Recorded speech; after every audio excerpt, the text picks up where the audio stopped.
In the August 5th, 1996 edition of the Wrestling Observer newsletter, Dave Meltzer writes of a kerfluffle between Jim and Shawn Michaels over a botched super kick at a house show, an incident possibly triggered by Jim tripping and thus falling too early.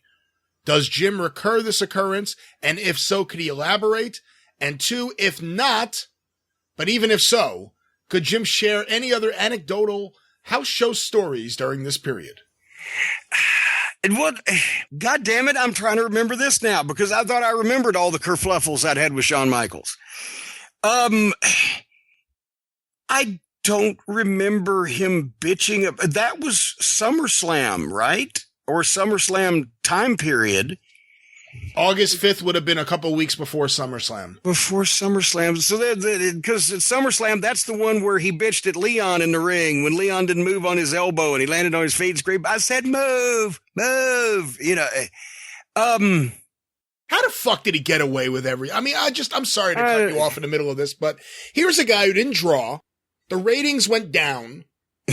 He was smaller than everyone else Vince ever pushed as a top guy.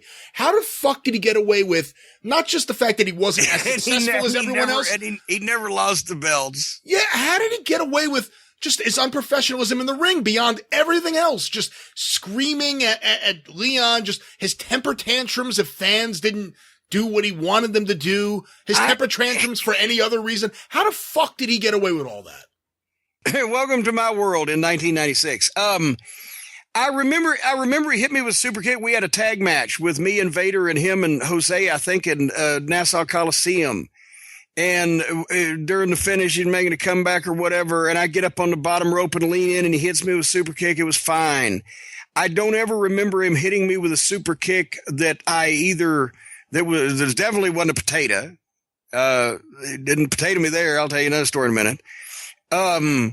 I don't remember fucking one up. I don't know what could it have been in the finish. I was supposed to jump up and he was either going to get one or it didn't come about and he was pissed because of that. I don't know. I can't remember.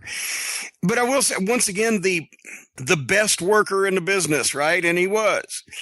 But this one time in goddamn right after the Royal Rumble that year, we're in California and he's supposed to invade the interview and grab me and throw me over the top rope, right? Well, I'm not a goddamn aerial artist, but I've gone over the top rope before. Of course, those are those goddamn shitty ropes instead of cables that they had in their fucking ring then. I guess they still do. And those things are a pain in the ass, so I knew something was going to fucking happen. But as soon as he grabs me, I'm going to go over the top rope. But he jerks me and pulls me so hard that I get fucking flummoxed. I can't fucking get over the top. He throws me right into the top rope. So I fucking bounce off and land and roll out and it looks like shit. So the following night, they wanted to recreate the thing and do the same thing. I said, all right, I'm going to get it this time. And he grabs me and he eases up a little bit so I can take my own bump. But then because it's those goddamn ropes, I go over the top rope and it's so fucking flimsy. It doesn't have the support of the cables that I cartwheel over it, land with the side of my knee on the fucking ring apron. Knee goes out. Fucking tear some cartilage. Have to limp around for 2 fucking weeks. Most of the interaction I've had, or in SummerSlam in that finish when he's swinging that fucking racket at me and Vader, he somehow managed. I saw the way he was swinging it at Vader, and I went in and took one covered up. You could see me, and I fucking bumped all the way across the ring for that one shot. Just swinging it around with the frame, hitting everybody in the fucking head. And, he potatoed more people with the racket in one match than I ever had in my career. It's supposed to be the greatest worker of all time. He was just willy-nilly on what he wanted to fucking do and how much he wanted to take care of you. Were you there the night that the Harris twins, I've heard different stories about exactly what happened, but I'm sure you know where I'm going with this. What? No, I wasn't, but I popped. I'm pretty sure it was Don that watched the door and Ron snatched him by the neck.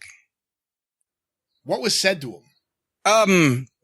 Once again, I can't remember because it's been 20 years, but it was Ron and Don's last night in, and they wanted Michaels to know that they knew that he had bothered them, sabotaged them, cut their nuts off behind their back, and all the things that Shawn Michaels would do to people.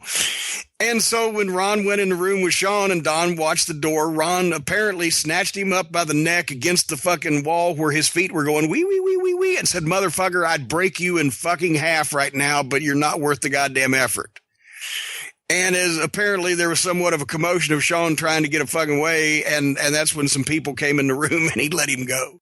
It would have been interesting because obviously Shawn had his friends. No, there. it wouldn't have been interesting. It wouldn't have taken long enough. Shawn didn't have a goddamn friend there that could have saved him in the time it would have taken Ron Harris to do whatever the fuck he wanted to do. No, I agree with you on that, but if he had gotten free and then gotten his friends, I mean, the Harrises were really tied in with The Undertaker, correct? Well, yes, they were friends, but once again, I mean, Undertaker would have probably been trying to stop anything physical from happening, but I don't think if they were smart that Shawn Michaels' friends would have just walked around the corner and started something with Ron and Don Harris. They may have plotted and planned it and figured out a way they could get an advantage and done it at a later date, but I don't care who fuck Shawn's friends were. I don't think either one of them wanted to fuck with Ron and Don Harris. It's never easy to take on neo-Nazi giant twins, but with that, the drive-thru is closed for this week.